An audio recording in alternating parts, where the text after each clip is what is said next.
Welcome back to my channel viewers. इस video में आज हम लोग मैथ के कुछ सवाल करेंगे सीटेट के एग्ज़ाम के लिए। अगर आप सीटेट की प्रिपरेशन कर रहे हैं और आप सीटेट का एग्ज़ाम देने वाले हैं तो इस वीडियो को ज़रूर देखें। मैथ में भी 30 नंबर का पूरा पोर्शन होता है जिसमें 15 नंबर की पेडागोजी होती है और 15 नंबर के सवाल होते हैं। तो इस वीडियो में हम लोग सवाल करेंगे।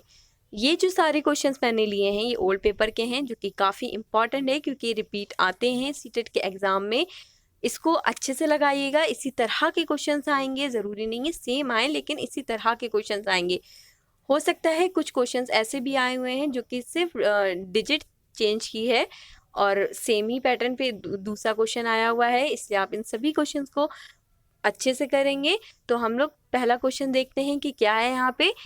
सबसे पहले यहाँ पे जो है वो है, एक स्कूल में आधे छात्र बैडमिंटन खेलते हैं। ज़रूरी नहीं है कि आपको इसमें फॉर्मूला पता हो तभी आप इसे सॉल्व कर पाएँ या आप मैथ में बहुत अच्छे हों तभी आप इन्हें सॉल्व कर पाएँ।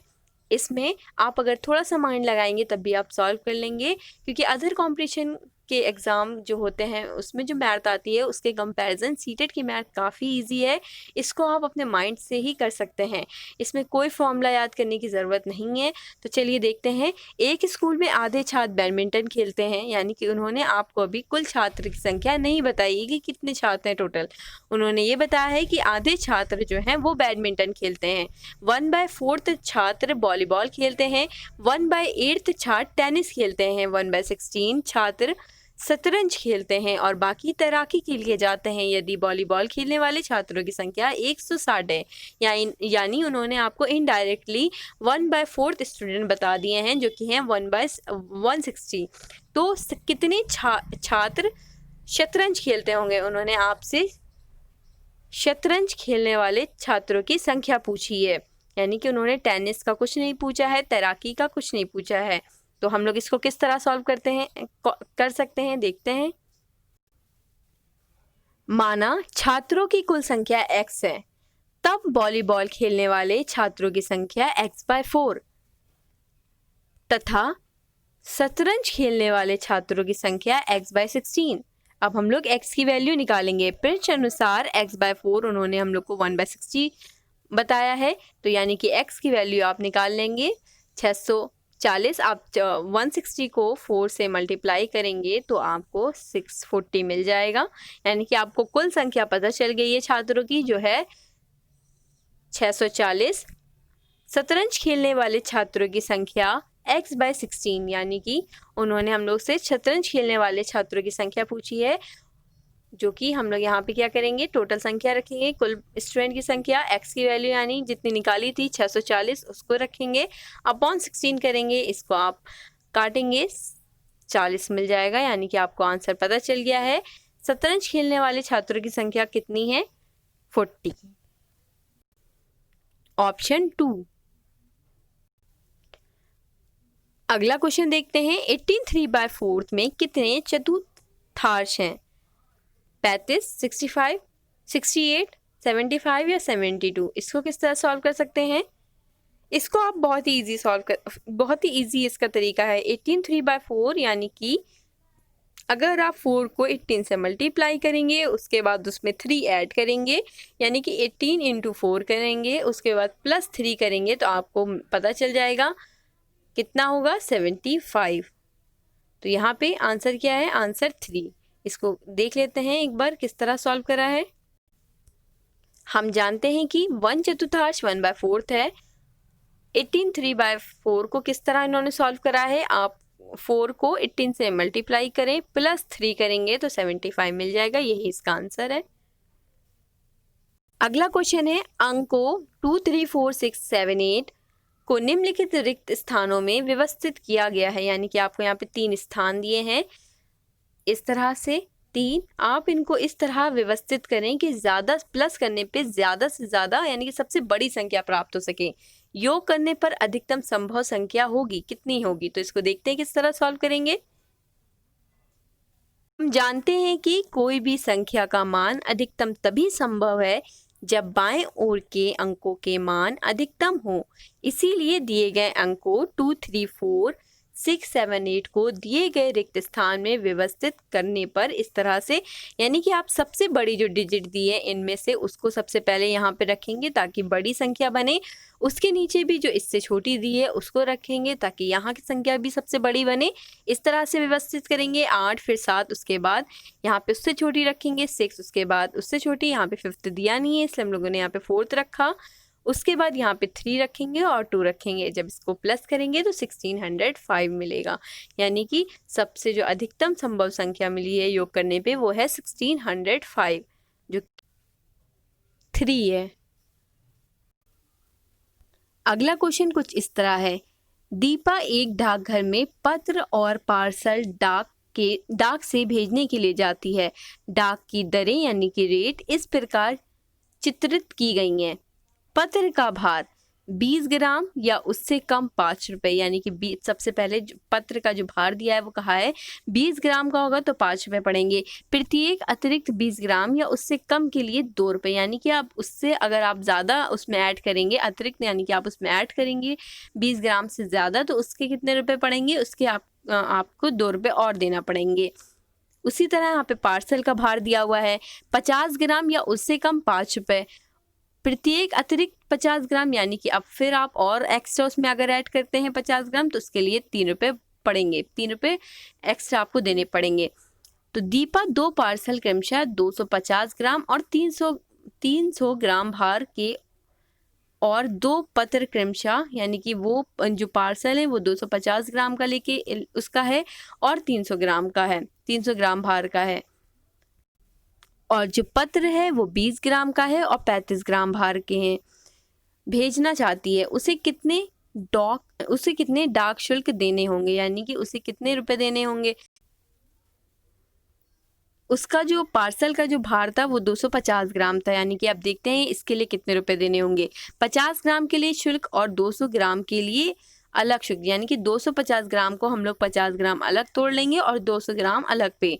50 ग्राम के लिए 5 रुपये पड़ते थे, उसके बाद जितने भी आप ऐड करेंगे उसके आपको कितने देने थे, 3 रुपये देने थे। तो पहले 50 ग्राम के हम लोगों ने यहाँ पे रुपये 5 जोड़ लिए, साथ में 200 है, यानी कि अगर आप 50-50 में से इसे डिवाइड करें तो कितना होगा, 4 हो जाएंगे, यानी कि अब आपको 4 50 के रुपए और देने हैं जो कि 3 रुपए थे, तो 3 × 4 करेंगे।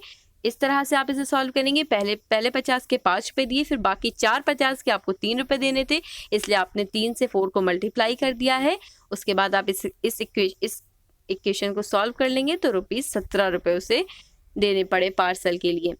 उसके अब 20 ग्राम के पत्र का डाक शुल्क 5 रुपये तथा 35 ग्राम के पत्र का डाक शुल्क 20 ग्राम के लिए शुल्क तथा 15 ग्राम के लिए शुल्क। तो 20 ग्राम के लिए 5 रुपये पड़े तथा 15 ग्राम के लिए +2 कर देंगे तो 7 रुपये। तो कुल डाक शुल्क कितना हो गया, 17 + 20 + 5 + 7 यानी कि 49 इसका आंसर होगा, यानी कि ऑप्शन 1। उसके बाद अगला जो क्वेश्चन है वो है 50 में एक पूर्ण संख्या जोड़ी जाती है। पूर्ण संख्या यानी कि होल नंबर 0 से स्टार्ट होते हैं, 0 से लेके, तो 50 में एक पूर्ण संख्या जोड़ी जाती है और फिर वही संख्या 50 में से घटा दी जाती है तो प्राप्त हुई दोनों संख्याओं का जोड़, यानी कि आप मानिए 50 में आपने पूर्ण संख्या जोड़ी, यानी कि आपने 0 को जोड़ दिया तो भी 50 हुआ, आपने उसी में से वही संख्या माइनस कर दी, यानी कि 50 में से आप 0 माइनस कर देंगे तो भी आपको 50 मिलेगा। उसके बाद क्या बोला है, प्राप्त हुई दोनों संख्याओं का जोड़, यानी कि आपको 50-50 मिल गया, अब आप इसको जोड़ेंगे तो कितना हो जाएगा, 100। यहाँ पे ऑप्शन 1 दिया है 100। इस तरह से सॉल्व करेंगे।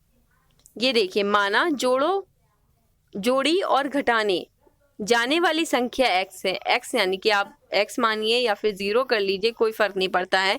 प्रश्न अनुसार 50 में x जोड़ने पर प्राप्त संख्या कितनी होगी, 50 प्लस x है, तथा 50 में से x घटाने पर प्राप्त संख्या कितनी होगी, 50 माइनस x होगी। उसके बाद आप इसको इस ट्रेडिशनल मेथड से करें या फिर वैसे कर लें, 50 में आप 0 जोड़ें तो भी 50 प्राप्त होगा, 50 में से आप माइनस करें 0 तो भी 50 प्राप्त होगा, उन दोनों को जोड़ें तो भी 100 आएगा। इस तरह से कर लें, या चाहे आप इस तरह से इक्वेशन बना लें कि 50 में आपने x x जोड़ा, फिर 50 में आपने x माइनस करा, फिर उन दोनों को जोड़ा, उसके बाद इसे सॉल्व करा, उसके बाद 100 मिला। चाहे आप इस तरह से सीखें, चाहे आप सिंपल उस तरह से कर लें, जिस तरह से आपको ईजी लगता हो मैथ सॉल्व करना उस तरह से आप करें, लेकिन आपको क्वेश्चन समझ में आना चाहिए कि उसमें पूछा क्या जा रहा है और हमें आंसर क्या देना है। उसके बाद अगला जो क्वेश्चन है बहुत ही इंटरेस्टिंग है, इसमें गलती होने के भी काफ़ी चांसेस रहते हैं। नई दिल्ली चेन्नई राजधानी एक्सप्रेस गाड़ी की निम्नलिखित रेलवे समय सारणी को पढ़िए और प्रश्न का उत्तर दीजिए। यहाँ पे देखिए आपको दिया है स्टेशन आगमन और प्रस्थान। नई दिल्ली 15:55 पे चली, भोपाल 23:55 पे पहुंची, उसके बाद 12:05 पे वहाँ से चली, उसके बाद 5:25 पे नागपुर पहुंची, फिर वहाँ से वो 5:35 पे चली, फिर वहाँ से वो 14:15 पे पहुंची, 14:30 से चली और 20:45 पे चेन्नई पहुंची। तो इसमें क्या पूछा है, निम्नलिखित में से कौन सा कथन सही है, यानी कि इनमें से जो कथन दिए हैं इनमें से कौन सा कथन सही है। सबसे पहले जो यहाँ पे दिया है, भोपाल से चेन्नई की यात्रा का समय 21 घंटे 40 मिनट का है, यानी कि अब आपको चेक करना होगा कि भोपाल से जो चाइना की यात्रा हुई है उसमें क्या 21 घंटे 40 मिनट ही लगे हैं। सेकेंड दिया है, भोपाल से विजयवाड़ा की यात्रा का समय 13 घंटे 10 मिनट है। फिर आपको सेकेंड इक्वेशन चेक करनी होगी, क्या इतना ही घंटा लगा है, क्योंकि इनमें से जो एक है वो ही करेक्ट है, बाकी सभी गलत हैं, थोड़ी बहुत मिस्टेक है, यानी कि मिनटों में या फिर घंटों में मिस्टेक दी हुई है। नागपुर से चेन्नई की यात्रा का समय 15 घंटे और 10 मिनट का है। नई दिल्ली से नागपुर की यात्रा का समय 11 घंटे 30 मिनट का है। तो चलिए चेक करते हैं हम लोग किस तरह से इसे सॉल्व कर सकते हैं।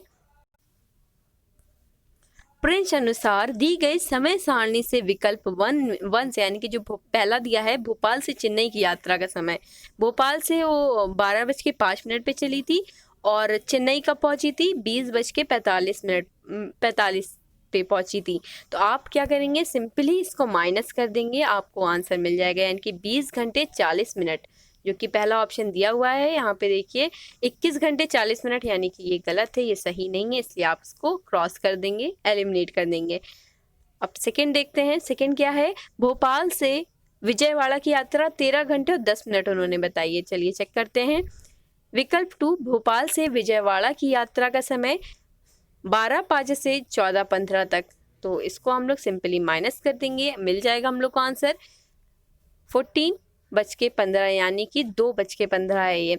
तो 12 इसको माइनस करेंगे तो 14 घंटे 10 मिनट निकलेगा, जो कि ऑप्शन हम लोग को क्या बोला था कि 13 घंटे 10 मिनट, जबकि लगा कितना था 14 घंटे 10 मिनट, इसलिए ये भी गलत है। अब हम लोग तीसरा चेक करेंगे, नागपुर से चेन्नई की यात्रा में क्या 15 घंटे 10 मिनट ही लगे हैं, इसको चेक करते हैं। विकल्प 3, यानी कि नागपुर से चेन्नई की यात्रा का समय 5:35 से चली थी और 20:45 पे पहुंची थी, तो हम लोग इसको सिंपली माइनस कर देंगे, 15 घंटे और 10 मिनट, यानी कि ये ऑप्शन हम लोग को सही दिया है, नागपुर का समय एकदम सही दिया है। यहाँ पे देखिए उन्होंने 15 घंटे 10 मिनट ही, यानी कि इसका ऑप्शन 3 सही है। इस तरह से आप इसे सॉल्व करेंगे। अगला देखिए जो क्वेश्चन है वो है, एक बीकर के 3/7 भाग में पानी है। सबसे पहले आप सिंपल एक बीकर बनाइए, इसको अगर आप सिंपल करेंगे तो, वरना ट्रेडिशनल मेथड भी है, हम लोग उसको भी देखेंगे। आप सिंपल एक बीकर बनाइए, बीकर समझ लीजिए बनाया है जिसमें 7 भाग हैं, यानी कि 1 2 3 4 5 6 और ये 7, यहाँ पे कितने भाग हम लोग ने बना लिए, 1 2 3 4 5 6 7 भाग बना लिए। एक बीकर के 3/7 भाग में पानी है, यानी कि 3 भाग में पानी है, 1 2 3, इन तीनों में क्या है, पानी भरा है। इस तरह समझिए, बीकर को ऊपर तक पानी से भरने के लिए 16 लीटर पानी की आवश्यकता है, यानी कि अब ये ऊपर के जो 4 बचे हैं इनको भरने के लिए 16 लीटर की आवश्यकता है, यानी कि 4 है, यानी कि एक हम लोग को हिस्से में 4 लीटर भरना पड़ रहा है, क्योंकि 16 को अगर आप 4 से डिवाइड करें तो कितना होगा, 4 4 जा 16, यानी कि एक आपको पोर्शन भरने के लिए 4 लीटर की ज़रूरत है। बीकर की धारिता क्या है, यानी पूरे बीकर में कितना हुआ, जब एक समझ लीजिए एक पोर्शन को भरने के लिए 4 है तो पूरा कितना था, पूरा 7 था, तो 4 7 जा कितना होता है, 28, सिंपल 28 लीटर की ज़रूरत है, यानी कि इसका आंसर पहला होगा 28। 4 7 ज़ा 28, इसलिए इसको ऑप्शन 1 इसका सही होगा। ये देखिए इसका ट्रेडिशनल मेथड। माना बीकर की धारिता x लीटर है, प्रश्न अनुसार बीकर में पानी की मात्रा 3/7x है। शेष खाली beaker x minus 3/7x is equal to 4/7x। पुनः प्रश्न अनुसार बीकर भरने के लिए आवश्यक पानी 16 litre. 4/7x is equal to 16, x is equal to x की वैल्यू आप सॉल्व कर लेंगे, x is equal to 16 into 7/4, इसको आप सॉल्व करेंगे 28 लीटर आ जाएगा। चाहे आप इस तरह से सॉल्व करें, चाहे आप उस तरह से सॉल्व करें, जिस तरह से आपको इजी लगे उस तरह से सॉल्व करें, बस आंसर सही निकाल के आए। समझें क्वेश्चन में पूछा क्या जा रहा है। अगला क्वेश्चन देखिए क्या है, निम्नलिखित संख्याओं में कौन सी संख्याएं अवरोही क्रम को निरूपित करती हैं। अवरोही और आरोही आपने पढ़ा होगा, यानी कि असेंडिंग और डिसेंडिंग। तो यहाँ पे क्या है, अवरोही क्रम पूछा है, यानी कि आपको सबसे बड़ा पहले उससे छोटा इस तरह वाला करना है। तो यहाँ पे आप देख सकते हैं सबसे बड़ा क्या है, ये देखिए थर्ड ऑप्शन है, यानी कि 30.5 सबसे बड़ा, फिर उससे छोटा 3.50, फिर उससे छोटा 3.055, फिर उससे छोटा 3.05, फिर उससे छोटा 3.005, फिर सबसे छोटा 0.355, यानी कि ऑप्शन 3। अभी देखिए अगला क्वेश्चन है, एक दुकानदार ने 5.3 किलोग्राम बादाम और 2100 ग्राम किशमिश और 2.2 किलोग्राम काजू को मिला दिया तथा इस मिश्रण के बराबर बराबर 2 दर्जन पैकेट बना दिए। 1 दर्जन में कितना होता है, 12 होता है, 2 दर्जन में 24 हो जाएगा, और 1 ग्राम में कितना होता है, यानी कि 1 किलोग्राम में कितना, ये आपको ध्यान रखना होगा कि मतलब कि किलोग्राम से आपको इसमें ग्राम में कन्वर्ट करने की आवश्यकता पड़ेगी। तो आपको ध्यान रखना होगा कि 1 किलोग्राम कितना ग्राम होता है, इस तरह से। तो अभी हम लोग देखते हैं कि किस तरह से इसे सॉल्व करते हैं। प्रत्येक पैकेट का भार क्या होगा, इसमें आपसे पूछा है कि 2 बराबर इस मिश्रण के बराबर बराबर 2 दर्जन पैकेट बनाए हैं, तो एक पैकेट यानी कि प्रत्येक पैकेट का भार क्या होगा।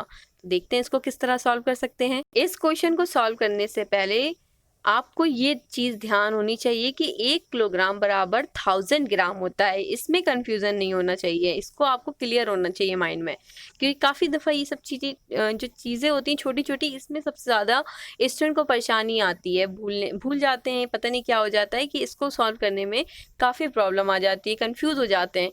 तो प्रश्न अनुसार बादाम, किशमिश और काजू का कुल भार यानी कि 5.3 किलोग्राम दिया था, जिसको हम लोग अब ग्राम में कन्वर्ट करेंगे, यानी कि 5.3 को हम लोग 1000 से अगर मल्टीप्लाई कर देंगे तो ये ग्राम में कन्वर्ट हो जाएगा। उसी तरह से यहाँ पे 2100 ग्राम हम लोग को किशमिश दी हुई है, तो उसको एज इट इज़ उतार लेंगे। साथ ही 2.2 किलोग्राम हम लोग को काजू दिया हुआ है, जिसको हम लोग ग्राम में कन्वर्ट करेंगे, यानी कि 2.2 को हम लोग 1000 से मल्टीप्लाई कर देंगे। 5300 2100 2200, यानी कि इसको अगर आप प्लस करेंगे तो 9600 ग्राम आपको मिल जाएगा। अब क्योंकि वहाँ पे 2 दर्जन का भार, तो यहाँ पे क्या होगा 96 ये आपको मिला। अब आप इससे क्या करेंगे, 1 दर्जन में कितना होता है, 12 होता है, मतलब 1 दर्जन कितना होता है, 12 होता है। 2 दर्जन हम लोग को करने थे तो यहाँ पे 24 हो जाएगा। तो यहाँ पे हम लोग क्या करेंगे, 9600 को 24 से डिवाइड कर देंगे, तो आंसर हम लोग को मिल जाएगा 400 ग्राम। इस तरह से सॉल्व करेंगे। देखिए कौन सा ऑप्शन है इसमें, यहाँ पे दिया हुआ है थर्ड ऑप्शन 400 ग्राम। अगला देखिए क्वेश्चन है, आशा घर के खर्च में से कुछ रकम बचाकर एक मोबाइल खरीदना चाहती है। प्रत्येक सप्ताह वो सोमवार को 50, बुधवार को 100 और शुक्रवार को 80 बचाती है तथा रविवार को इसमें से 60 खर्च कर देती है, 60 रुपए वो खर्च कर देती है। उसे 5950 का मोबाइल खरीदने के लिए कितने सप्ताह बचत करनी होगी, 40, 25, 35 या 30। चलिए इसे देखते हैं किस तरह सॉल्व कर सकते हैं। देखिए प्रश्न अनुसार आशा की एक सप्ताह में कुल बचत 50, 100 और 80, साथ में वो 60 रुपए खर्च भी कर देती है। तो आप इसमें इसको जोड़ेंगे, 60 से माइनस करेंगे, आपको 170 रुपए प्राप्त हो जाएंगे। मोबाइल की कीमत कितनी थी, 5950 थी। मोबाइल खरीदने के लिए बचत करने वाले सप्ताहों की संख्या यानी कि 5950 में से आप जब 1670 को डिवाइड करेंगे तो पता चल जाएगा 35 सप्ताह। इस तरह से सॉल्व करेंगे, यानी कि इसका 35 आंसर बिल्कुल सही है।